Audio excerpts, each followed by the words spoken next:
Hey guys, welcome to the Liberal Hive Mind, a channel solely focused on exposing the abundant hypocrisy of the left. Well, who could have possibly seen this one coming? They told us they were never gonna come back, it was never gonna happen. It was a life or death situation, our democracy was literally on the line. Texas House Democrats will not be returning to their home state, despite Governor Abbott's warning that they could face removal from office if they are not back by 4 o'clock Eastern time today. Instead, they just announced a press conference at 7 p.m. And where are they?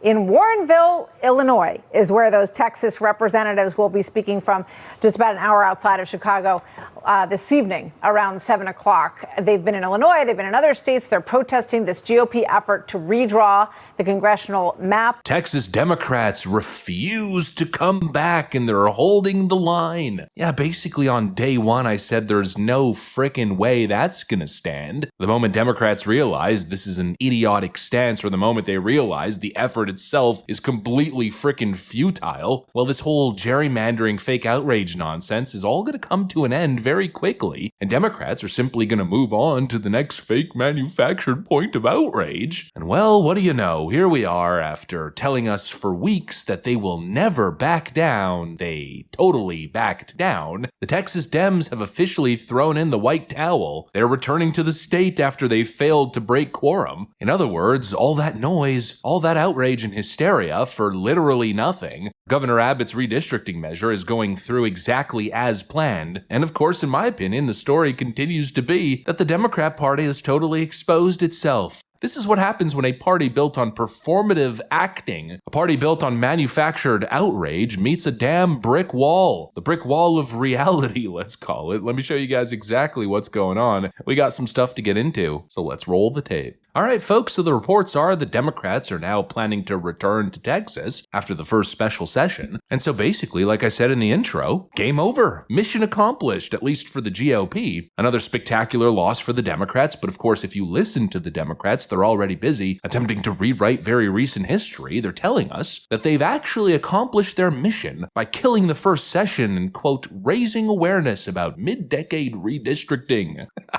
Okay, sure, if it makes you sleep at night. If you really want it, sure, Democrats, you accomplished your mission. You've really helped raise awareness, now haven't you? Well, I'll tell you, I don't think they helped raise awareness relating to the evils of GOP redistricting. No, I think they've raised awareness, and serious widespread awareness, of their complete stupidity, incompetence, and hypocrisy. They didn't accomplish anything. If anything, they made things worse. For themselves, that is. All they truly did was burn political capital, waste everyone's time, and frankly, guarantee their own humiliation for everybody to see. Great job, Democrats. Now you have to all come home and face the consequences for refusing to obey the call of the House. I mean, I unironically still believe these Democrats should be removed from office. Their behavior, their little temper tantrum here, since day one has been a humiliating mess. It's been a total insult to all of our intelligence, and most importantly, a dereliction of duty. And these frickin' clowns kept it going all the way to the bitter end. Even as the bill was passing, they couldn't just shut up and let it happen. No, they had to pull another stunt, another dramatic walkout.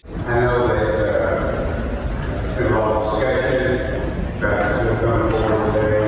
It wasn't enough to break quorum, no. They have to continue with the bullshit theatrics. And you know what? This whole thing, this whole ordeal, once again, has me thinking about the stupidity of these people, the stupidity of the Democrat Party. Just like I was saying yesterday, they do not know how to pick battles. They seriously thought that they were going to rally America against Republicans and Donald Trump over unfair redistricting. But instead, all they did was remind everybody that they're the biggest gerrymanders in the country. Here's an ex-post to actually put it into clear perspective. We got Larry O'Connor here, who puts it perfectly. He writes that this is what Democrats did to his Maryland district to maximize their seats in Congress. Look at the shape of that district. That is possibly one of the most egregious examples of partisan gerrymandering I've ever seen. And yet these Democrats wanted you to get pissed off at Texas because Texas decided it was their turn to engage in the same behavior. I mean, give me a frickin' break. Spare us the fake outrage. Obviously, this was never going to work. They were never going to turn this into their midterm trump card going into 2026. And really what I think is turning people off so much these days is just the peak, the sheer desperation. This is why the Democrats keep playing themselves over and over, because they're just so desperate to grab on literally anything. You know, they're sinking, and any object that comes even remotely close to the top of the water, they're grabbing it, not realizing that they've grabbed a 75-pound dumbbell and they're now sinking to the bottom of the damn ocean. And what's crazy is that they keep doing the same thing over and over again, expecting different results. And this has been going on for years. And just now are the MSNBC talking heads starting to catch on. Look at this. You can't keep saying violent crime is down, but the murder rate's up. To the average person, the murder rate's about life and death. You don't brag about a rising murder rate. And the Democrats are, I agree with you, Mika, they're falling into the trap of defending what's indefensible. It's a trap. Yes, it's a trap. I mean, if it's not a winner politically to say, oh, you're wrong, look at the data.